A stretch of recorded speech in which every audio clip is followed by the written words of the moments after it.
오늘은 사무엘하 6장의 본문을 통해 아비나답의 집과 오벳 에돔의 집이라는 제목으로 말씀드립니다. 주보에는 오자가 난 것 같네요. 2019년 프랑스 파리의 노틀담 성당이 화재로 불타오를 때 파리 당국과 소방대원들 또 천주교 관계자들이 정말 목숨을 걸고 꺼내오려고 한 것이 바로 예수님의 머리 위에 쓰셨다고 믿고 있는 가시면류관이었습니다.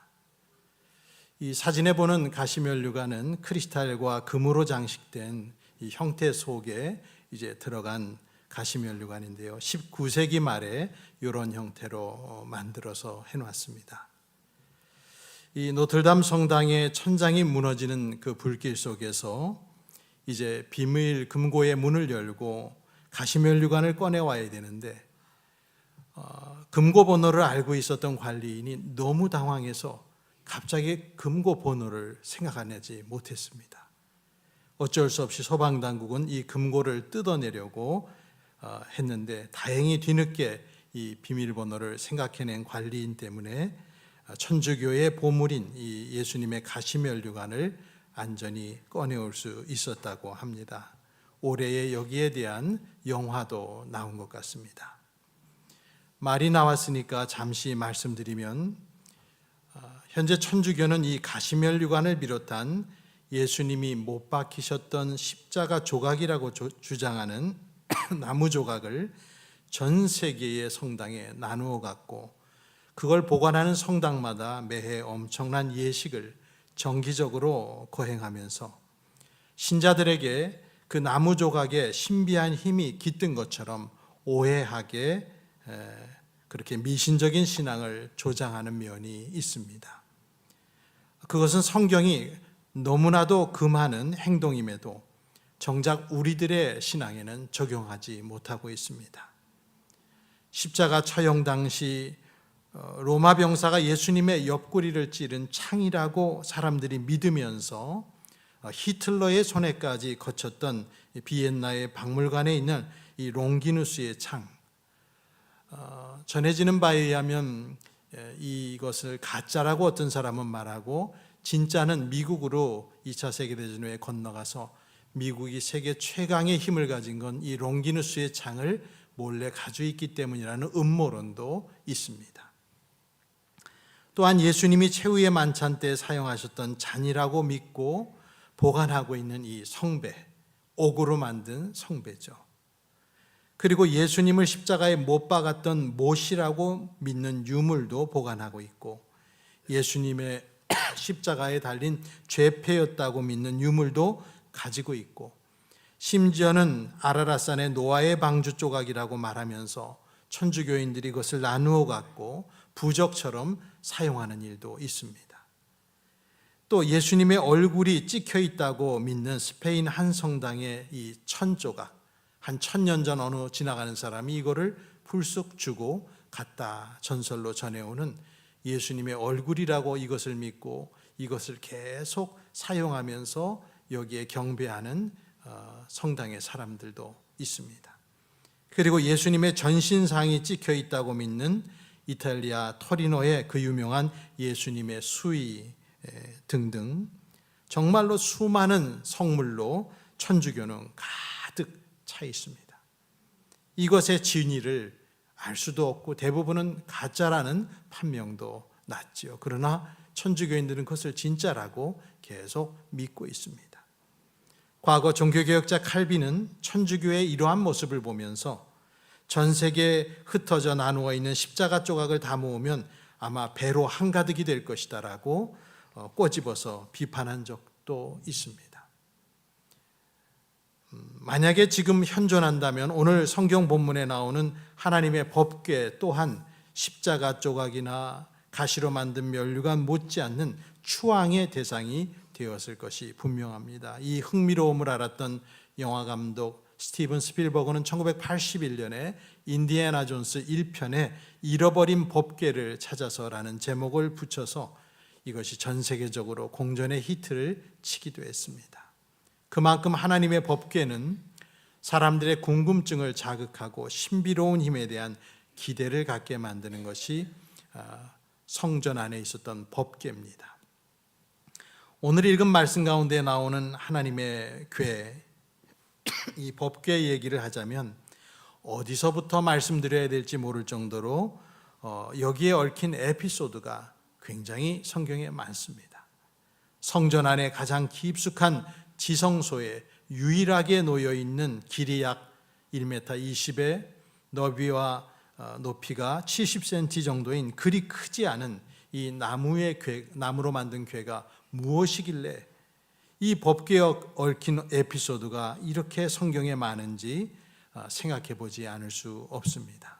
법궤는 나무로 만들어서 순금으로 안팎을 입혔고 모서리에는 운반할 수 있는 채를 끼울 수 있는 4개의 고리가 달려 있고 궤의 뚜껑은 열 수 있게 되어 있는데 그 위에는 날개를 가진 그룹이라는 천사가 장식되어서 날개 전체가 뚜껑을 덮고 있습니다. 이 궤의 뚜껑을 우리는 이름하여 속죄소라 혹은 시은좌 이렇게 부릅니다.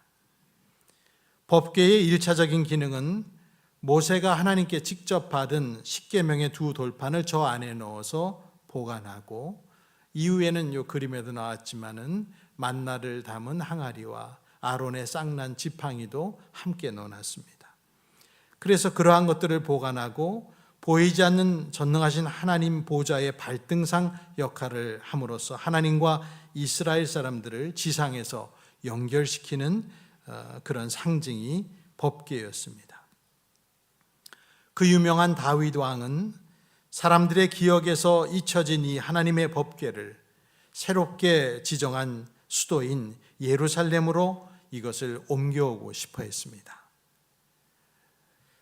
사울 왕에 의하여 역경을 당했던 다윗은 30살의 나이에 이스라엘 모든 지파를 총괄하는 명실상부한 왕으로 권좌에 앉게 되었는데 우리가 지금도 잘 알고 있는 예루살렘을 여부스 사람들과의 전투에서 싸워 이겨서 이 다윗 때의 예루살렘을 수중에 획득하게 됩니다.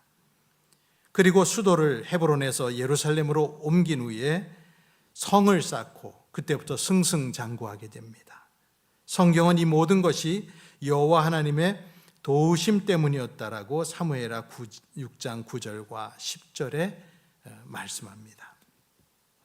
이러한 배경 속에서 다윗은 이제 하나님에 대한 믿음을 확고히 해서 전 이스라엘을 정치적으로 통합하고자 그동안 사람들의 기억에서 약 70년 정도 잊혀져 있었던 상태로 예루살렘 서쪽 11km 지점의 기럇 여아림, 바알 레 유다로도 불렸던 이 기럇 여아림에 보관되어 있었던 법궤를 예루살렘으로 모셔오기를 원하는 결심을 하게 되었습니다. 동원된 축하 인원만 3만 명으로 거국적 행사였습니다. 6장 1, 2절을 읽어보면 다윗이 이스라엘에서 뽑은 무리 3만 명을 다시 모으고 다윗이 일어나 자기와 함께 있는 모든 사람과 더불어 바알 레 유다로 가서 거기서 하나님의 궤를 메어 오려 하니 그 궤는 그룹들 사이에 좌정하신 만군의 여호와의 이름으로 불리는 것이라. 이렇게 역사를 기록합니다. 여호와의 법궤는 이 산 위에 있는 아비나답의 집에서 70년 만에 이제 이동을 시작하게 되었습니다. 아주 써보지 않은 새 수레에다가 이 궤를 싣고 또 아비나답의 후손인 우사와 아효가 수레를 몰면서 그리고 웅장한 그 악기의 합주 소리 가운데 이 법궤는 드디어 움직이기 시작했습니다. 산지에 있는 그 집에서부터 내려와서 이제 평지 가까운 곳에 왔을 때인 것 같은데 소들이 뛰는 바람에 수레에 실린 법궤가 그만 수레에서 떨어질 위험에 처했습니다. 법궤를 운반하던 우사는 순간 그 법궤를 손으로 붙잡았습니다. 그러나 그 결과는 참혹했습니다. 우사는 그 자리에서 죽고 말았습니다. 7절을 봉독하면 여호와 하나님이 웃사가 잘못함으로 말미암아 진노하사 그를 그곳에서 치시니 그가 거기 하나님의 궤 곁에서 죽으니라. 이게 도대체 무슨 일인가? 떨어질 위기에 처한 법궤를 손으로 잡았다고 웃사가 죽을 죄를 범한 것인가? 오히려 잘했다고 칭찬해야 되는 것이 아닌가 하는 생각을 읽는 이들은 누구나 품게 됩니다. 도무지 이해가 가지 않습니다. 성경의 이 부분을 읽는 모든 사람은 그래서 감정이 불편합니다.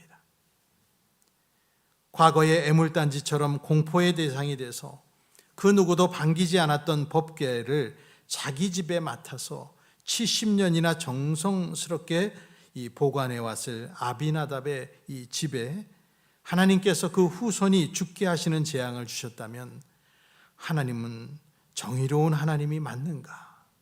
그리고 하나님은 왜 이렇게 하실 수밖에 없는가라는 질문을 사람들은 묻게 되는 것이죠. 온갖 악기 소리에 맞춰서 너무 기대감에 차서 덩실덩실 춤을 추며 법궤 이동에 참여했었던 다윗은 법궤 앞에서 웃사가 죽는 그것을 보고 두려움에 떨며 이 법궤 운반을 그 자리에서 중단시켜 버렸습니다. 그리고 급히 보관할 곳을 찾아 가드 사람 오벳 에돔의 집으로 일단 법궤를 옮기게 되었습니다. 그런데 놀라운 반전이 생겼죠. 여호와의 궤가 보관된 오벳 에돔의 집에서의 그 3달의 시간 동안 오벳 에돔과 그의 집 모든 식구들이 부해지는 그런 복을 하나님께 받았습니다. 아주 짧은 이 시간에 집의 재산이 늘어나는 기적이 정확히 어떤 것인지는 우리는 알 수 없지만은 하나님의 복이라고밖에 생각할 수 없는 일이 그 가정에서 일어나 그게 소문이 쫙 난 것 같습니다. 70년간 법궤를 모셨었던 아비나답의 집은 후손의 죽음이라는 재앙을 당하였고 3개월밖에 모시지 않은 오벳 에돔의 집은 복을 받았습니다. 성경의 다른 부분을 좀 들춰보면은 이 오벳 에돔의 집안 사람들과 자녀들, 후손들도 복을 받은 걸 알 수 있습니다. 역대상 26장 8절에 이런 기록이 있습니다. 이는 다 오벳 에돔의 자손이라. 그들과 그의 아들들과 그의 형제들은 다 능력이 있어 그 직무를 잘하는 자니 오벳 에돔에게서 난 자가 62명이며 다윗의 당대의 오벳 에돔의 집안에서 62명의 문지기가 나왔다는 것은 엄청난 축복입니다. 성전의 문지기로 그들은 봉사했습니다. 역대상 26장 5절에 보면 이는 하나님이 오벳 에돔에게 복을 주셨음이라고 명확하게 복의 원인을 기록하고 있습니다. 하나님이 오벳 에돔의 집안에 복을 주셨기 때문이다. 여러분의 가정도 그러한 복이 있기를 간절히 소원합니다. 불과 3개월 전에 너무도 놀라서 법궤 운반을 중지시켰던 다윗은 이 들려오는 오벳 에돔의 집에 복받은 일을 듣고서 다시 용기를 내어서 중단되었던 법궤 이동을 시작해서 예루살렘에 마련된 특별한 장막에 이제 모시게 되는데 만약에 오벳 에돔의 가정에 그 복받은 일이 알려지지 않았다면은 법궤는 또다시 오랜 세월 기약을 할 수 없는 기간 동안 그냥 두려움의 대상으로 남아 사람들에게 잊혀져 갔을지도 모르겠습니다. 누가 감히 그것을 움직이려 하겠습니까? 오늘 우리들은 지금 법궤와는 너무나 거리가 먼 시대에 살고 있습니다. 그러나 이 시절이나 지금이나 동일하신 하나님을 우리는 지금도 예배하고 있습니다. 그때의 하나님과 지금의 하나님은 다르지 않습니다. 이 법궤 사건을 통해서 우리가 깨달아야 되는 게 도대체 무엇이길래 이 사건을 일으키셨을까요? 여호와 하나님은 웃사가 살던 시대나 지금 로켓을 쏘아 올리고 스마트폰을 사용하는 지금 시대나 변함없이 영원하게 동일하신 하나님이십니다. 거룩하시고 또 거룩하신 하나님, 우리와는 그 존재가 완전히 다르고 다른 하나님이 삼위일체 여호와 하나님이십니다. 분명히 말씀 속에 있는 사건은 우리의 얄팍한 인간적인 감정을 앞세워서 성급하게 분노하며 해석할 말씀은 아닌 것 같습니다. 하나님으로 말씀드릴 것 같으면 법에 의하여 공정하게 판결하시고 누구도 억울하게 하지 않으시는 공의로운 하나님이심을 성경에 누누이 말씀하고 있기 때문이죠. 그 예전에 첫 제사장으로서 일을 했던 모세의 형이었던 아론은 자기 아들 나답과 아비후가 제사장으로 임명되어서 첫 번째 드리는 영광스러운 제사 집전 자리에서 자식들이 불타 죽는 광경을 직접 목격했습니다. 레위기 10장에 있죠. 자기 아들들이 여호와께서 명령하신 불이 아닌 다른 불을 담아서 분향하였을 때 제단에서 불이 나와서 두 아들을 삼켜 불길에 타서 죽었습니다. 그 사건 또한 오늘 사건과 마찬가지로 우리가 쉽게 받아들이기 어려운 성경 속의 두려운 장면 중에 하나입니다. 그 비극의 날 당시에 하나님은 아들의 죽음을 지켜본 모세에게 모세를 통해 이렇게 말씀하시죠. 레위기 10장 3절에 나는 나를 가까이 하는 자 중에서 내 거룩함을 나타내겠고 온 백성 앞에서 내 영광을 나타내리라. 아론이 잠잠했더라. 이 말씀을 듣고 아무 말도 아론은 못했습니다. 나를 가까이 하는 자 중에서 내 거룩함을 나타내겠노라. 우리는 성경에 오늘의 이 사건을 대하면서 하나님이 하나님이시라는 사실을 결코 놓쳐서는 안 될 것입니다. 하나님은 저와 여러분의 동무가 아니고 슬쩍 속아 넘어 주시거나 대충 경건의 모양을 갖췄으면 그걸로 됐다라고 여겨주시는 분이 아니십니다. 하나님은 거룩하신 하나님, 우리와 구별되시는 하나님, 인간과 다른 차원에 거하시는 영원한 창조주십니다. 하나님의 말씀은 이스라엘에게 분명히 주어졌지요. 특히 매우 신중하게 다뤄야 될 이 법궤에 대한 율법의 조항들은 당시 제사장들이 다 알고 있었고 또 아비나답도 모르지 않았을 것입니다. 법궤를 70년이나 집에 모시고 있으면서 법궤에 관한 모세오경의 말씀을 안중에도 두지 않았다. 그렇게 생각할 이유가 없습니다. 그러나 그 법이 지켜지지 않았습니다. 법궤는 수레에 실어서 이동하면 안 되는 기구였습니다. 반드시 체에 꿰어서 그를 메고 이동하게끔 법에 규정하셨습니다. 그리고 성물을 만지면 반드시 죽는다고 민수기 4장 15절에도 명문화하여 알려주셨습니다. 하나님은 이미 알려주셨던 모든 율법의 말씀들이 없는 것처럼 하시며 주의 자녀들을 다루시지 않습니다. 과거 블레셋 사람들이 전쟁통에 법궤를 뺏어갔을 때 이 법궤로 인해서 자기 땅에 큰 재앙을 받고 또 그들 가운데 전염병이 퍼지면서 어려운 이 일을 겪고 벌벌벌 떨면서 나중에 자진 반납을 이스라엘에게 하게 되는데 블레셋 사람들이 그 법궤를 그때 새 수레에 싣고 가지고 왔었습니다. 그것이 그들이 아는 최선의 방법이었습니다. 그러나 그 사람들은 이방인이었기 때문에 율법을 몰랐기에 수레에 싣고 가져왔다고 하나님은 그들을 죽이지 않으셨습니다. 그러나 이스라엘은 하나님이 정하신 법을 지켜야 되는 사람들이었습니다. 70년이나 법궤를 모신 사람이라면 법궤를 운반하기 전에 하나님의 말씀에 규정된 내용을 확인해야 했습니다. 그리고 분명 다윗의 신하들이 요즘 말로 하면 태스크포스 팀이 되어서 인수팀이 와서 벌써 많은 것들을 상의하고 그것을 어떻게 운반할 것인가도 분명 논의했을 텐데 그것을 율법을 염두에 두지 않고 그냥 상식 수준에서 새 수레를 사용하여 그게 제일 좋은 것이라는 생각하는 그 방식으로서 이 이동을 결정했습니다. 그러나 그건 자기들 생각뿐입니다.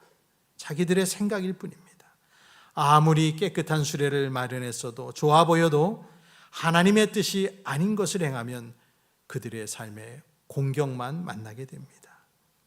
성도는 하나님을 섬길 때 오직 하나님의 말씀을 기준 삼고 살아가야 됩니다. 아무리 세상의 풍조가 변해도 성도는 말씀을 따라 살아야 됩니다. 하나님께서 이런 비극까지 보게 하시며 하시고자 한 말씀이 뭘까요? 우린 그 점을 생각해 봐야 됩니다. 이러한 슬픈 비극들은 모두 하나님의 깊은 뜻이 담겨 있습니다. 2000년 전 초대교회 당시도 아나니와 삽비라 부부가 땅을 팔아 교회에 거액의 헌금을 하고서도 성령을 속인 죄로 부부가 한날에 즉사한 그것도 사실은 하나님께서 하시고자 하신 말씀이 있었던 것입니다.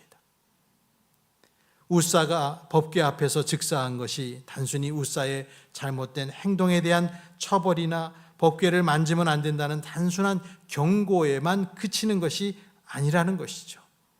오고 오는 세대에게 복음의 복음됨을 더욱 밝히 보여주시고자 하는 하나님의 계시임을 알게 됩니다. 더 풀어 말한다면 우리 보고 이 사건을 통해 생각해봐라, 그래서 일으키신 사건이라 볼 수 있습니다. 우사가 법궤를 만져 죽은 일을 성급히 우리가 판단하기 전에 우린 법궤를 둘러싼 이전의 역사를 잠시라도 생각해봐야 이것이 이해가 됩니다. 사람들이 법궤를 다루고 하나님을 생각하는 방식 속에서 결코 하면 안 되는 일들을 우리는 법궤를 둘러싼 일들 속에 알게 되죠. 사무엘상 성경에서 보듯이 이스라엘 사람들이 법궤를 신비적인 주술도구로 사용하기 원했죠.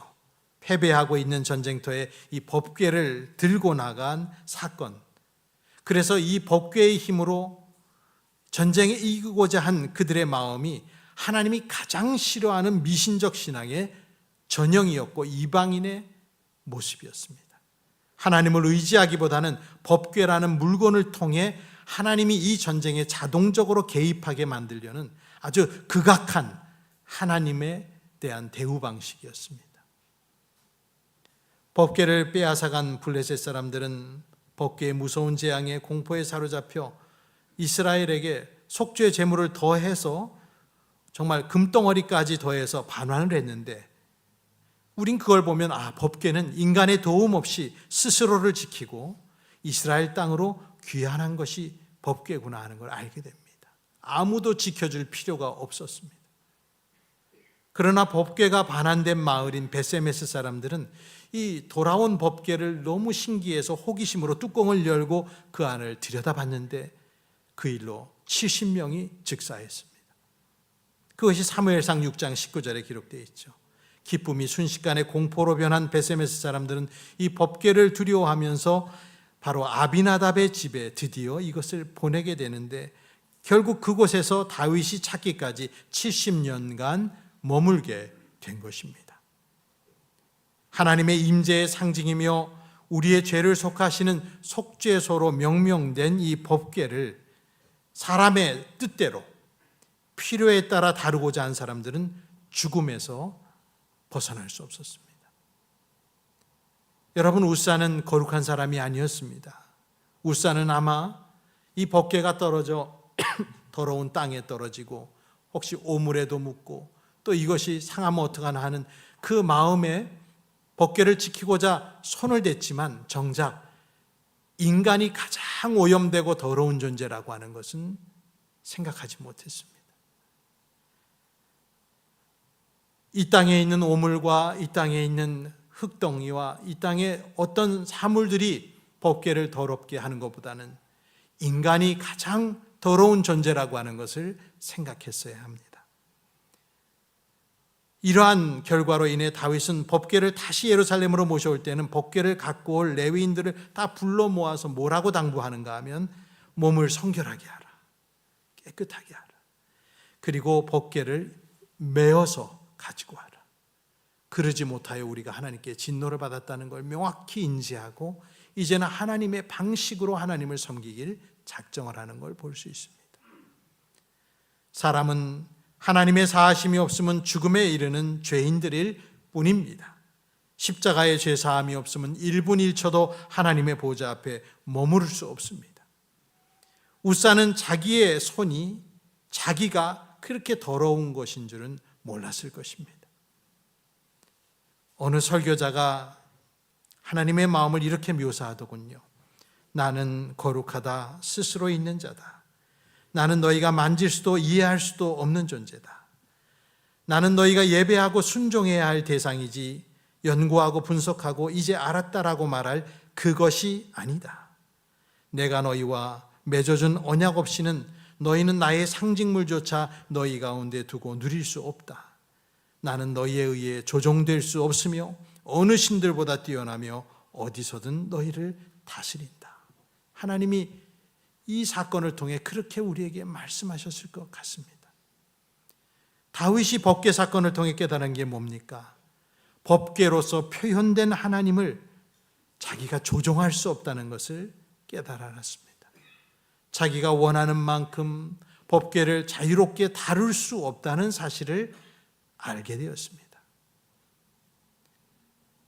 주 여호와는 만군의 여호와여, 우리 인생들과 같지 않은 대주제시며 세상의 모든 것에 나고 죽음을 주장하는 절대자임을 깨닫게 되는 것입니다. 법궤로 인해서 하나님께 복받은 오벳 에돔의 집을 떠나 이 법궤가 또 이동할 때 다윗은 이번엔 너무도 신중하게 본문을 보면 이 궤를 맨 사람들이 정확히 6걸음을 가자 가도 되겠구나. 6걸음을 딱 떼고 난 후에 그 자리에 멈춰서게 하고 하나님이 함께 하신다는 걸 확신한 후에 그 자리에서 제사를 드린 후에 그 다음에 이것을 이동을 시켰습니다. 아비나답의 집은 무려 70년을 법궤를 보관하고 지냈고 오벳에돔의 집은 3개월밖에 모시지 않았습니다. 수치적으로는 280배나 많은 시간을 아비나답은 법궤에 쏟아 부었습니다. 한마디로 자기 인생을 쏟아 부었다 해도 과언이 아닙니다. 믿음은 얼마나 오랜 동안 신앙생활을 했느냐보다는 얼마나 바르게 신앙생활을 했느냐가 중요한 줄 믿습니다. 믿음은 투입한 시간의 양으로 승부를 보는 종류가 아닙니다. 예수님은 말씀하셨죠. 보라, 나중된 자로서 먼저 될 자도 있고 먼저 된 자로서 나중될 자도 있느니라.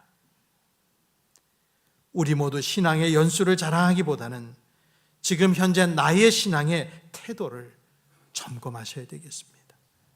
성경에는 이 오벳 에돔이 법궤를 모셨을 때의 그 태도가 자세히 기록되어 있지는 않지만 하나님이 오벳 에돔에게 복을 주셨다는 명확한 성경 구절을 통해 본다면 오벳 에돔과 그 가정의 식구들이 법궤를 모시고 감사하고 최선을 다하여 정말 하나님을 기뻐하며 모셨을 거라고 어렵지 않게 추측할 수 있습니다.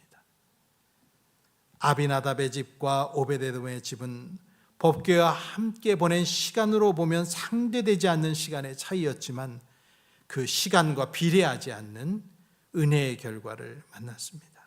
한 가정에는 두려운 심판으로서 하나님의 엄위하심이 선포되었고 한 가정은 그 당시 누구도 받아들이기 꺼려했고 무서워했던 두려운 법궤를 받아들여 3개월을 하나님을 경외한 것으로 인해 당대와 대대 후손까지 복을 누리게 하셨습니다. 하나님을 존중히 여기는 사람을 하나님은 존중히 여겨주시고 하나님을 멸시하는 자를 나도 멸시할 것이라는 사무엘상 2장 30절의 말씀이 이 법궤 사건에서 그대로 이루어졌습니다. 여러분, 이런 말이 있습니다. 하나님은 사람을 차별하지는 않지만 신앙은 차별하신다. 하나님은 바른 신앙, 바른 마음에 복을 주십니다.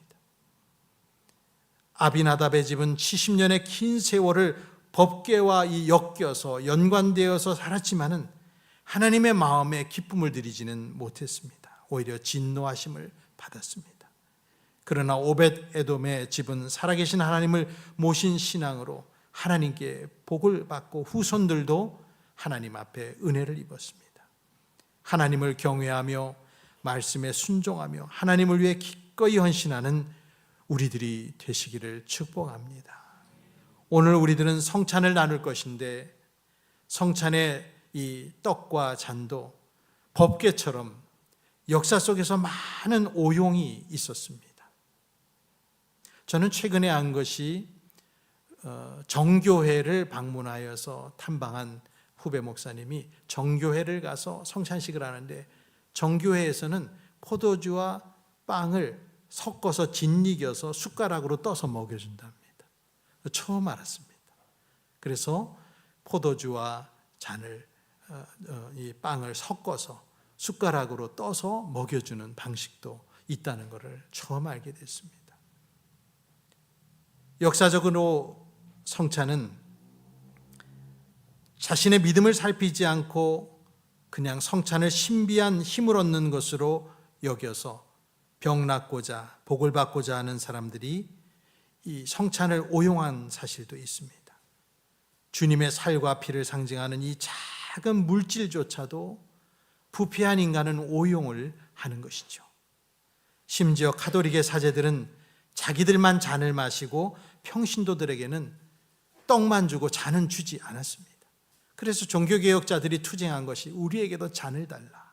그것이 하나의 상징이었죠. 그래서 쯔빙글리의 후예들은 또 다른 종교개혁의 후예들도 이 성찬 잔을 굉장히 귀하게 여기는 걸 볼 수 있습니다.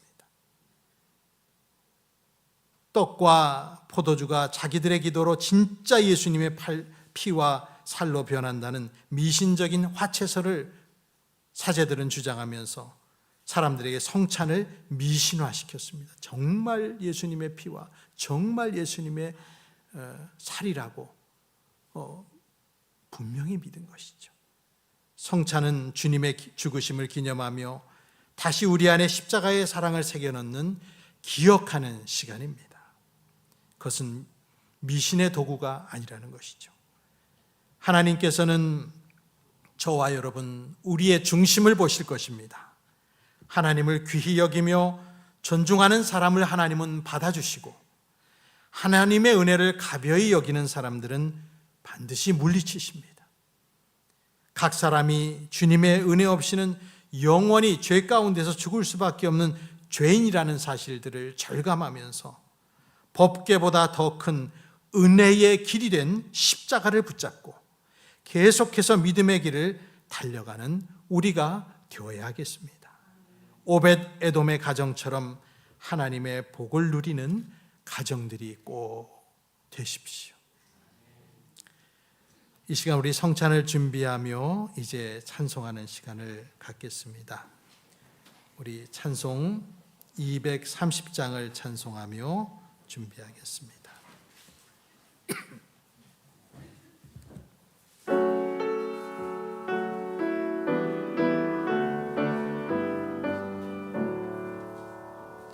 우리의 삶 되신 구주시니 다 함께 모여서 경배하세. 나 주님 앞에 죄인이오니 정성을 다하여 찬송합니다. 주님의 살과 피 기념하여 생명의 떡과 잔 받아 먹네. 내 영혼 영생 주신 주님께 온성 다하여 찬송합니다. 주님은 진리의 근원 되사 피 흘려 우리 죄 씻어주고 내 믿음 굳게 하여 주시며 소망과 평화를 얻게 하소서. 사랑의 구주님 은혜로서 우리가 구원을 받았으니 나 주님 모습 보게 하시고 주님의 영광을 찬양합니다.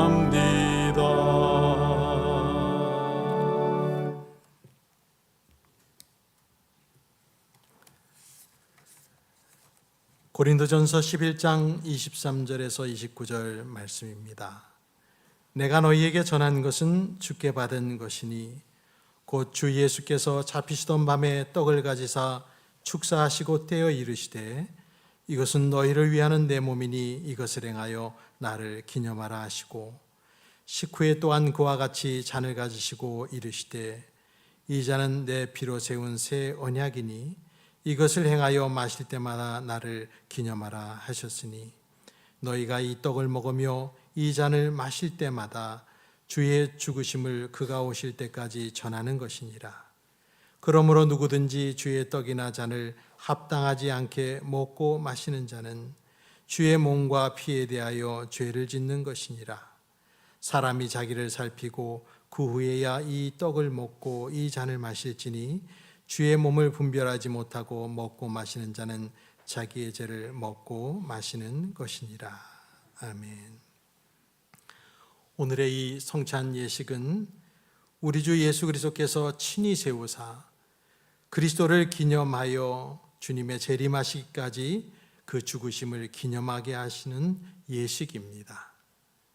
그리스도 예수 안에서 거룩하심을 입은 성도된 여러분, 하나님께서 자신의 백성에게 힘을 주사 죄를 대적하게 하며 모든 고난에서 우리를 견고하게 하심과 굳세게 함으로 책임을 감당케 하고 사랑과 열심으로 우리를 감화하여 마음의 평안과 소망을 확신하게 하는데 이 성찬이 무한한 유익이 되는 것으로 우리는 믿고 행합니다.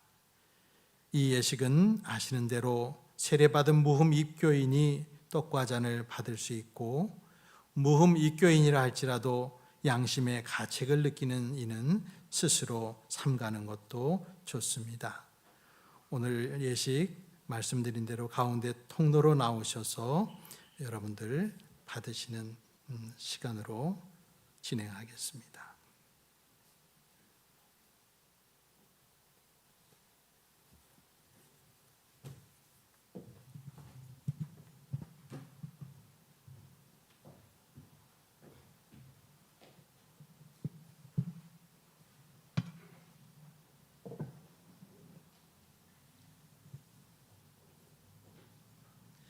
기도하겠습니다. 죄인된 우리들을 위해서 골고다 십자가 위에서 피를 흘리시고 몸이 찢기시는 고난을 당해 주신 위대하신 예수 그리스도시여, 오늘 저희에게 주께서 마지막 밤에 행하신 그 성찬을 다시 재현하게 하시고 주님의 몸과 피를 기념케 하시니 감사합니다. 이 예식을 통하여 참여하는 자마다 마음에 무한한 은혜를 누리게 해주시고 마음에 묵혀 있었던 죄악들을 용서함 받으며 주님 앞에 새로운 마음으로 결단하고 나아가는 주님을 기념하는 시간이 되게 주시옵소서. 우리 중에 병든 자 있습니까? 우리 중에 고난당하는 사람이 있습니까? 우리 중에 주를 멀리 떠난 자 있습니까? 주님께서 각 사람을 다시 불러주시고 돌아오라고 부르시는 주의 음성에 응답하여 날마다 더욱더 주님을 사모하고 사랑하는 거듭난 성도로 살게 해 주시옵소서. 오늘도 우리가 나누는 이 떡과 잔 위에 하나님께서 큰 은혜 주시기를 다시 한번 기도하며 구주 예수님의 이름으로 기도합니다. 아멘.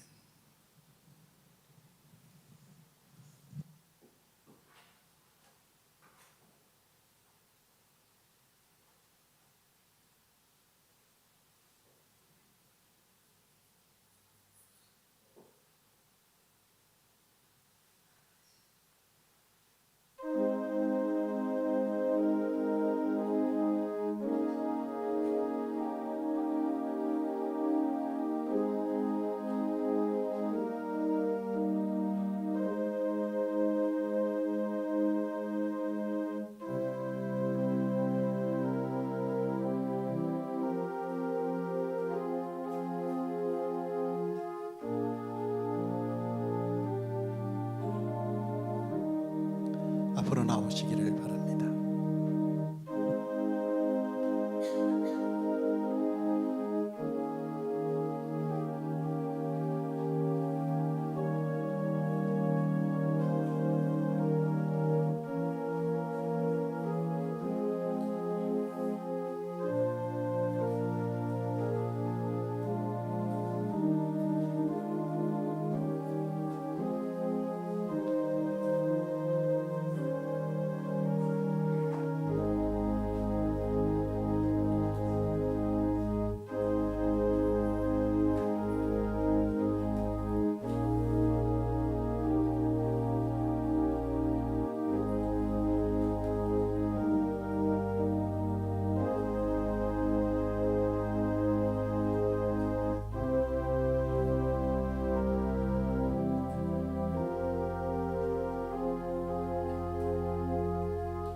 받지 못하신 분 손을 들어 표해 주시오. 정원주 권사님.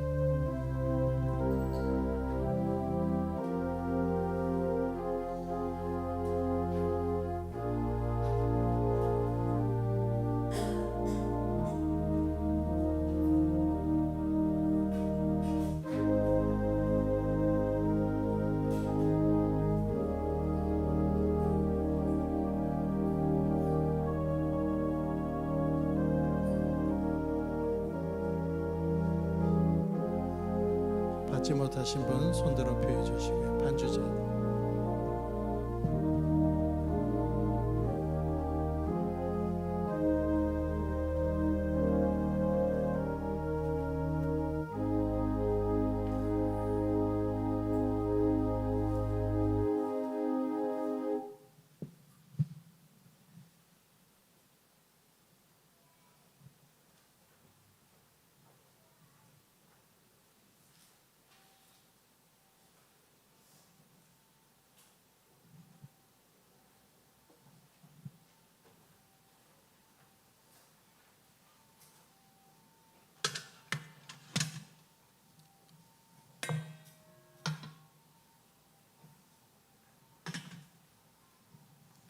이제 잠시 주님의 은혜를 생각하면서 기도하는 시간 잠시 갖겠습니다.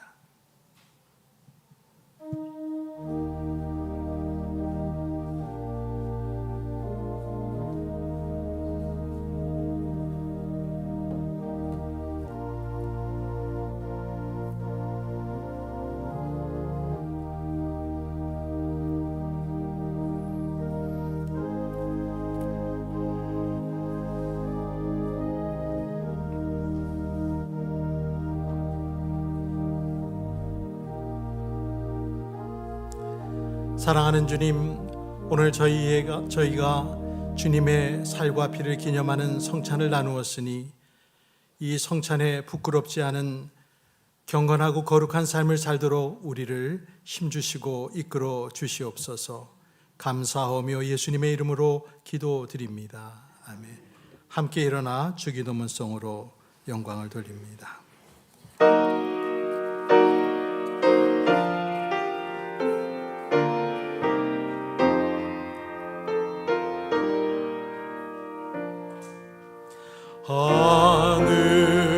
하늘에 계신 아버지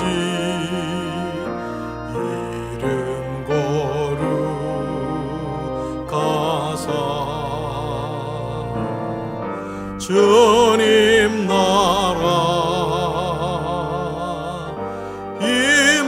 임하시고 뜻이 이루어지이다.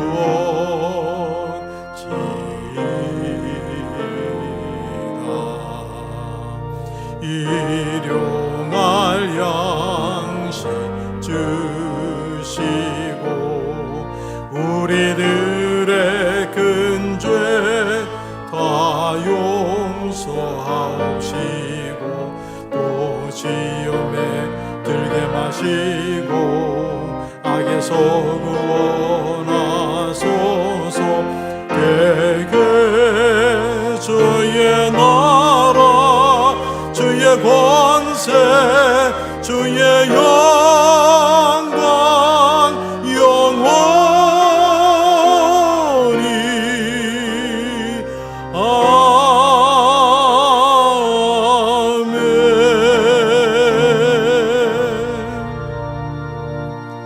이제는 우리 주 예수 그리스도의 은혜와 하나님 아버지의 무한하신 사랑과 성령님의 이끌어 주시는 은총이 오늘도 주님의 은혜를 무한히 받고 복을 받은 사람으로서 살아가길 원하며 오벳 에돔의 가정이 누렸던 하나님의 은총을 동일하게 받기를 원하며 간절히 사모하는 마음으로 돌아가는 성도들 위해와 모든 가정들 위해와 연약한 이들 위해 영원토록 함께 있을지어다.